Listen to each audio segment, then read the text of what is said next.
Walisongo, Indonesia's Sufi saints. Welcome. Today I thought I'd talk to you about the 9 Sunan, or Walisongo, the saints of Indonesia, but I suppose particularly Java. They're often credited with bringing Islam to Indonesia, and rather controversially, a scholar from New Zealand has described them as the bandit saints. I have to say, not without some justification. Contrary to popular opinion, they're actually of Chinese, or tend to be of Chinese, rather than Arabic origin. They're very much venerated by Muslims in Indonesia and particularly Kejawan Muslims, especially their graves, which become centres of pilgrimage. So Sunan Gresik, for example, his grave receives 1.5 million visitors per year. Now, this veneration of the grave, this use of saints, veneration of their graves, is not unknown within Islam, although is very much frowned upon by the sort of stricter Wahhabist Muslims. And it very much resembles sort of Catholic shrines and are a major source of income for local government. Something that keeps cropping up whenever you explore sites of interest to Kejawan believers. The Sunan. So we'll start with Sunan Gresik, or Maluna Malik Ibrahim, also known as Sheikh Maghribi. He's considered the first of the Walisongo. He arrived in Java supposedly 1404 from Champa in today's southern Vietnam, although he possibly originated from Samarkand, maybe Persia, or even India, because the stone on his grave was made in Gujarat. Now, he went to visit the king of the Majapahit in Troulan, and he founded the first Islamic school, or pesantren, in Java. Legend has it that he saved a woman from sacrifice, who was being sacrificed to end a drought by praying for rain. Now, this sort of legend is very much a part of popular culture today in Java, and it emphasises, and I think possibly erroneously, the superiority of Muslim magic over Buddhist Hindu magic. But as I say, it's very, very popular today in Sinetron, that's Indonesian soap operas. Supposedly he died in 1419, which would make him only... Oh no, he arrived in 1404, so okay. He died in 1419 and he's buried in Gresik in East Java. His activities included commerce, healing, and particularly the improvement of agricultural techniques. He's the father of Sunan Ampel and the uncle of Sunan Giri. So Sunan Ampel, Raden Ramat, was born in Champa in 1401 and died in 1481 in Demak, central Java. He's associated with building a masjid or mosque in Demak, although it's also interestingly associated with Sunan Kalijaga.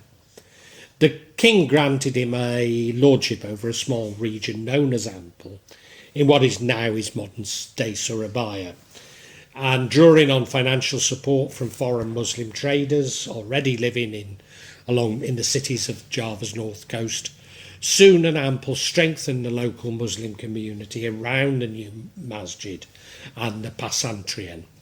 A mosque in the Ampel area still bears his name, though much renovated and expanded from his time.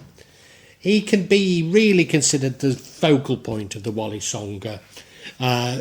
He was the son of Sunan Gresik and the father of Sunan Bonang and Sunan Drajat.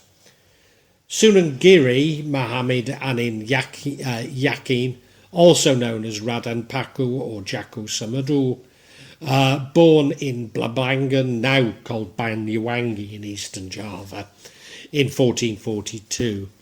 His father, Malua Ishak, was the brother of Maulana Malik Ibrahim.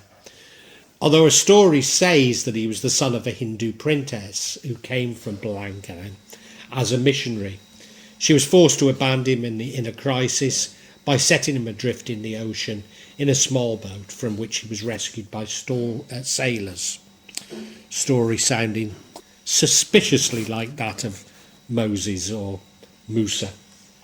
With Sunan Bonang, his son, he's said to have travelled to Aceh, or possibly it was Malacca, where they were received by Malua Ashik. He, Joko Samadora and Radan Puku, as he was now known, learned of his real parents and the story of his abandonment.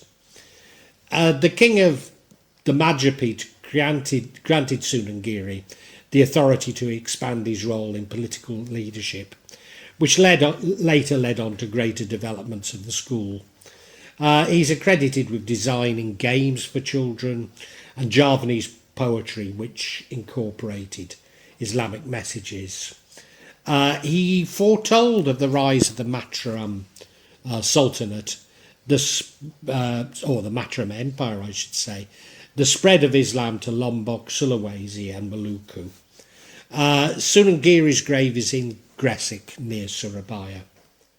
Sunan Bonang, or Raden Makudum Ibrahim, was born in 1465 in Rembang, near Tubang, on the north coast of central Java, died in 1525 and is buried in Tubang, although there's actually 4 competing sites for his grave. I did tell you about the commercial interests in this. An account of the death of Sunan Bonang, apparently in AD 1525, records that it had been planned for his remains to be shipped from Bonang to Surabaya, where he was due to be buried alongside his father. But due to rough conditions in sea, it was impossible to sail further than Tubang, for which reason his grave is there. He's supposedly a descendant of the Majapahit nobility in Tubang and a Japanese captain named Gangeng Chu. As a young man, he travelled with Raden Paku Sunan Giri to North Sumatra, where he received religious education from Sheikh Maulana Ishak. Following his return to Java, he settled at Bonang on the north coast.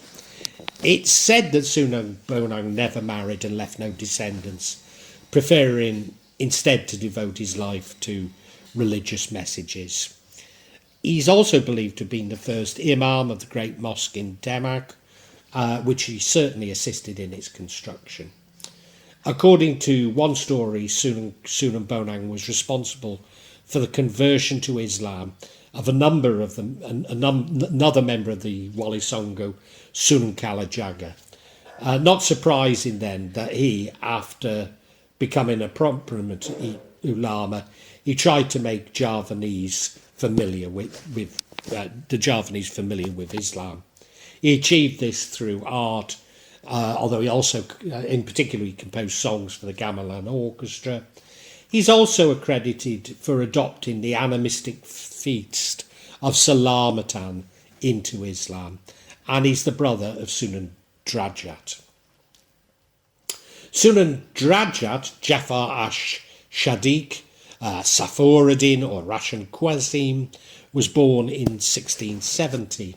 His father, Sunan Ampel, sent him to Aceh and Mocha to study Islam.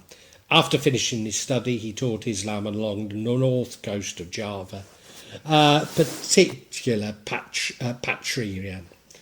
Like his brother Sunan Bonang, He composed gamelan songs as a mean of spreading Islamic teaching on Java. He very much known as a social Muslim who paid much attention to the poor. He developed the social welfare first and then taught his beliefs. Sunan Kudus died in 1550 in Kudus, the son of Sunan Ngudung of Jipak.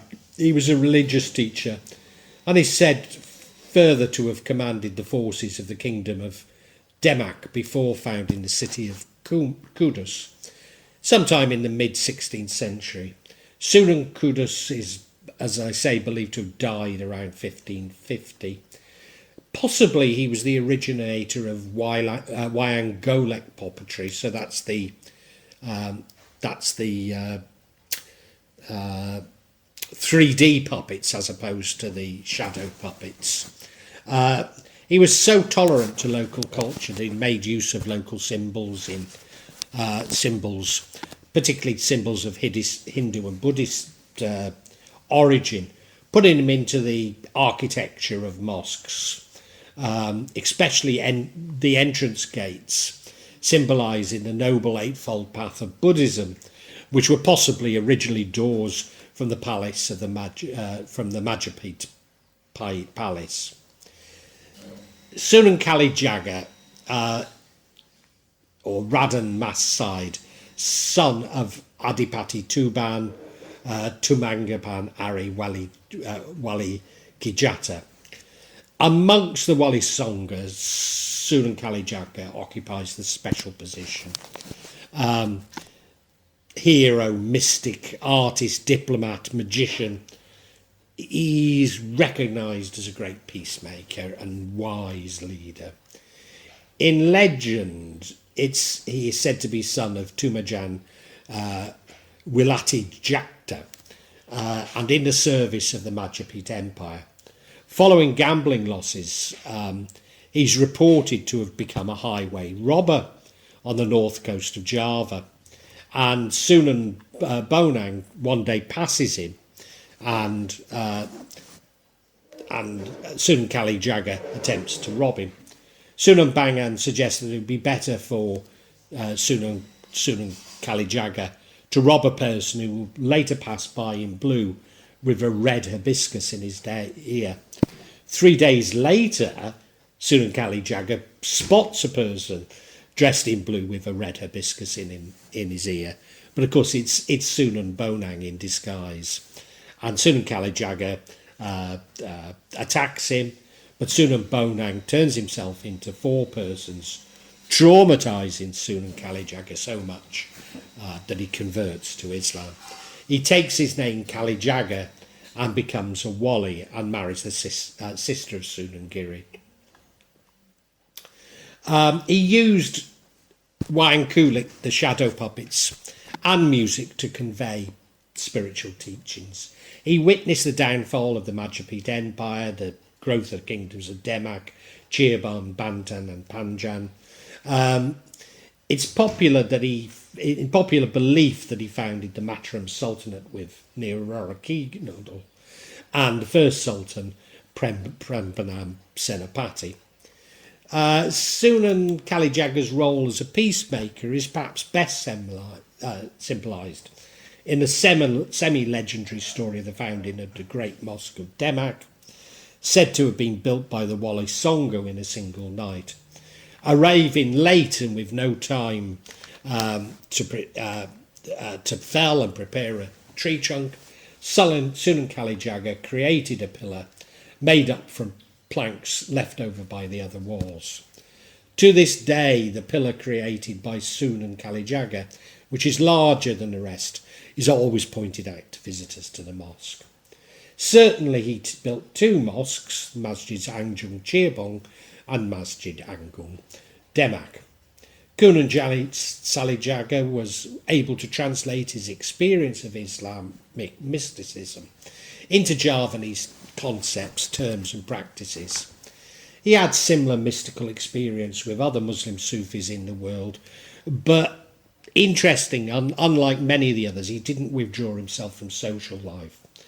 So Sunan Kalijaga conducted meditation to receive enlightenment, but he also dedicated his time to society and charity. He taught people to be familiar with the source and purpose of life, to love it and to love each other. In particular, he's accredited with having introduced the system of Masyarakat, a social structure of equals, as opposed to, should I call it the caste system? It's popularly known as the caste system, but the caste system was probably created by the British Raj. So, shall we call it a social structure that the Hindus traditionally had? He's buried in Kalijaga in Demak. Sunan Muria, Radan Umar Said, is buried in Gunung Muria, Kudus, son of Sunan Kalijaga, and Dawi Soijina, sister of Sunan Giri, and thus grandson of Malunu Ishak. Sunan Muria had a very close relationship with the common people. He tended to spread his teaching in rural and remote areas, including teaching people agriculture, fishery and practical things. He's said to have been a loyal supporter of the Kingdom of Demak and assisted in construction of the Great Mosque. Sunan Gunung Jati, or Sunan or Siadrif Hidayatullah, also known as Muhammad Nuruddin, also known as Sayyid Kamil, and Sheikh Nurala, and Fatalion.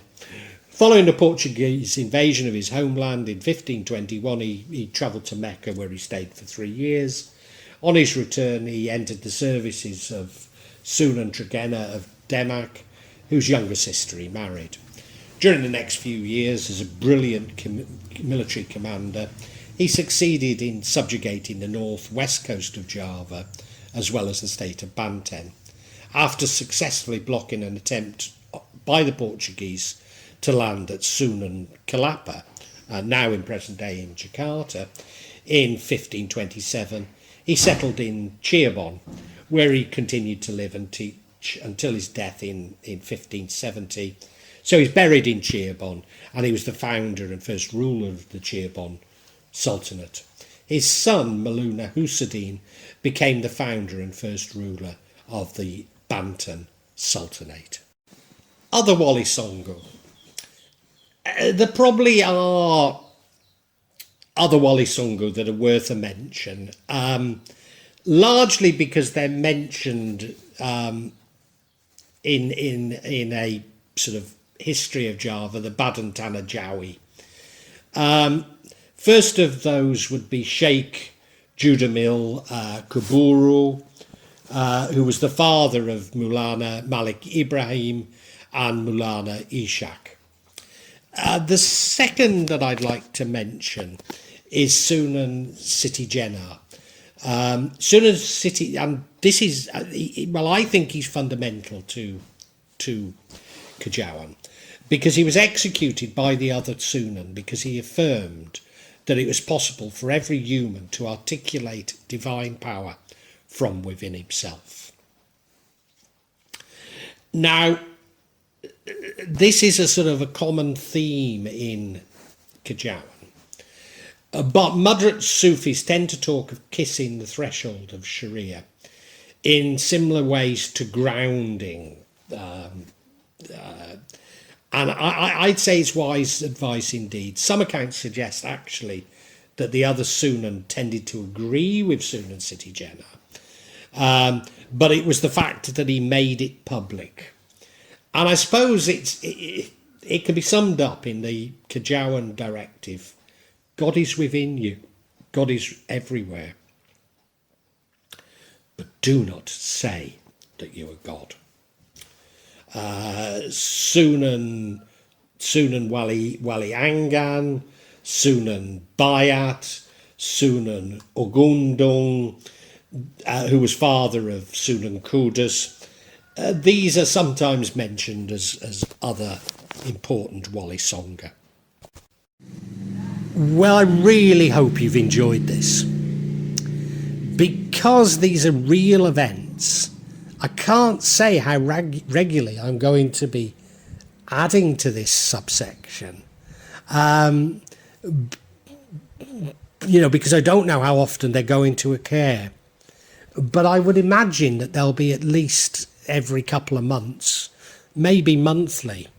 Now, if you'd like to know when that's going to be, please subscribe and hit the button, and you'll get information on when new ones are released. I'd love you to make comments and ask questions, and if you do, I'll attempt to answer them as honestly as I can. I promise you that there's no attempt on this channel, or this part of this channel, of me. There'll be no attempt by me at any type of subterfuge. I'll try to be as honest and open as I possibly can be. Inevitably, there will be some of you who disagree with my interpretation, and we can agree to disagree. But what you're seeing is real stuff here. What I'd love you to do, if you enjoyed this, is look at my other sections. Particularly, I've written novels about magic in Java, and they contain much more information in them, especially me trying to understand the theories of magic, the psychology of it, and I try and intersperse them with a sort of spiritual dimension. Anyway, thank you so much for watching, and God bless you.